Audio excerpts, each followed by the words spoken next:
કેમ છો મિત્રો? આગલા એપિસોડમાં આપણે પ્રિપોઝિશન 7-8 ચલાવ્યા હતા. આજે પણ એટલા આપણે નવા પ્રિપોઝિશન જોઈએ. સૌ પ્રથમ છે બિહાઇન્ડ. બિહાઇન્ડનો અર્થ થશે પાછળ, પણ કોઈ વસ્તુ સ્થિર હોય ત્યારે આપણે વાપરીશું બિહાઇન્ડ. દાખલા તરીકે,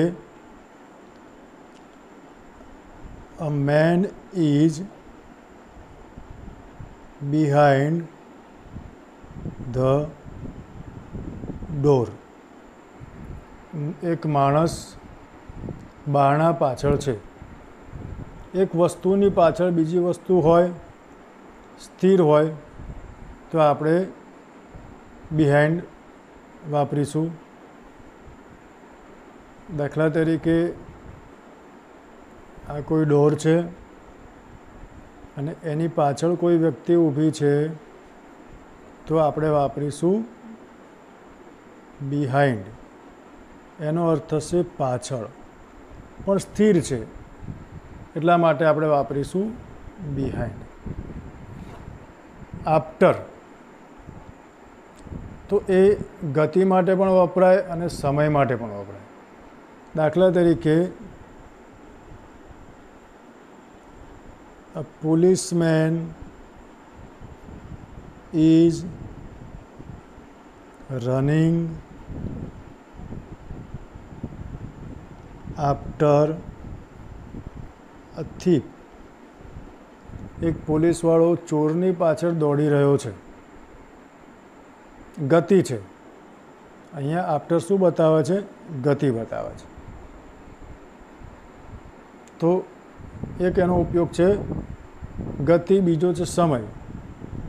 સમયમાં દાખલા તરીકે આપણે કહીએ કે Jethalal will come after an hour. Jethalal 1 કલાક પછી આવશે.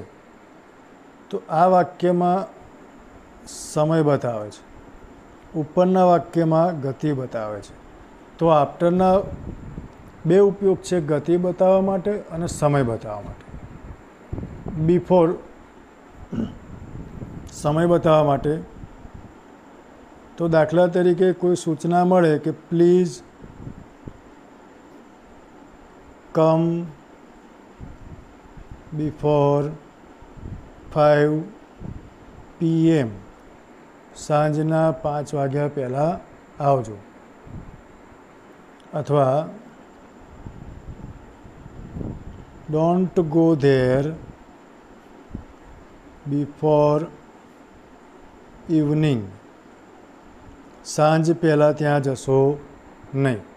તો બંને વાક્યોમાં બિફોર સમય બતાવે છે અને બંને વાક્યોમાં એનો અર્થ છે પહેલાં. પહેલાં વાક્યમાં એવું કહેવાયું છે કે 5 વાગ્યા પહેલાં મહેરબાની કરીને આવશો. બીજા વાક્યમાં એવું કહેવાયું છે કે ત્યાં સાંજ પહેલાં જશો નહીં. તો બંને વાક્યમાં સમય બતાવ્યો છે. એના પછી છે વિથ. તો વિથના પણ ઘણા બધા અર્થ છે, વડે, સાથે, થી. દાખલા તરીકે, Chhagan goes to school with મગન. તો છગન મગનની સાથે શાળામાં જાય છે. ની સાથે, ની સંગાથે એવો અર્થ થાય છે. he writes with an ink pen. તે શાહીવાળી પેનથી લખે છે. તો અહીંયા થી અથવા વડે એવો અર્થ થાય છે. તો બે અર્થ છે એના, સાથે વડે, સાથે વડે અથવા થી. એના પછી છે ઓફ. નો, ની, નું, ના.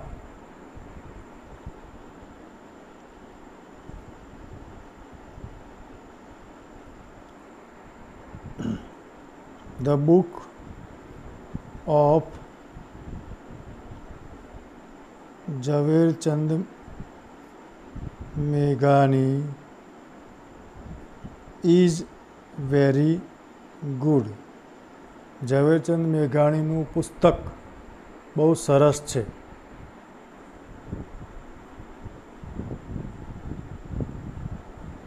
The handle of this bag is broken. આ બેગનું હેન્ડલ તૂટી ગયું છે. તો ઓફનો અર્થ થશે નો, ની, નુના. એના બીજા પણ અર્થ છે, એ આપણે આગળના બીજા ચેપ્ટરમાં જોઈશું. એક એનો અર્થ આવે છે ડાય ઓફ, કોઈ પણ રોગથી મરવું ત્યારે પણ વપરાય છે. એના પછી છે ફ્રોમ.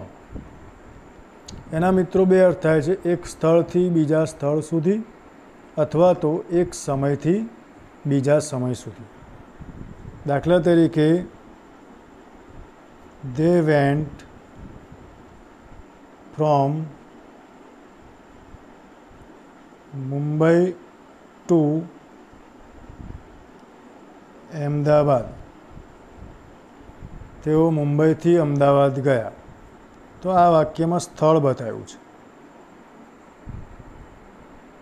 પણ સમય બતાવવાનો હોય ત્યારે પણ ફ્રોમ ટુનો ઉપયોગ થાય છે. દાખલા તરીકે he works from morning to night. તે સવારથી રાત સુધી કામ કરે છે. આ વાક્યમાં મિત્રો શું બતાવે છે? સમય બતાવે છે. તો ફ્રોમ અને ટુના બે અર્થ થશે, એક સ્થળથી બીજા સ્થળ સુધી અથવા તો એક સમયથી બીજા સમય સુધી. તો આ હતા કેટલાક પ્રિપોઝિશન્સ. ફરીથી એકવાર જોઈ લઈએ. બિહાઇન્ડ પાછળ, સ્થિર હોય ત્યારે વપરાય છે. આફ્ટર એટલે પછી, પણ ગતિ માટે વપરાય અને સમય માટે વપરાય. બિફોર એટલે પહેલાં, એ સમય માટે વપરાશે. વિથ એટલે સાથે અથવા તો વડેથી. ઓફનો અર્થ થશે નો, ની, નુના. અને ફ્રોમ છેલ્લું આપણે જોયું ફ્રોમ ટુ. તો એક સ્થળથી બીજા સ્થળ સુધી, એક સમયથી બીજા સમય સુધી. હવે મિત્રો આવતીકાલથી આપણે ટેન્સીસ ચાલુ કરીશું. પ્રિપોઝિશન્સ અહીંયા પૂરા કરીએ છીએ. તો આવતીકાલે મળીએ. સાદો વર્તમાનકાળ પહેલાં આપણે ચાલુ કરીશું.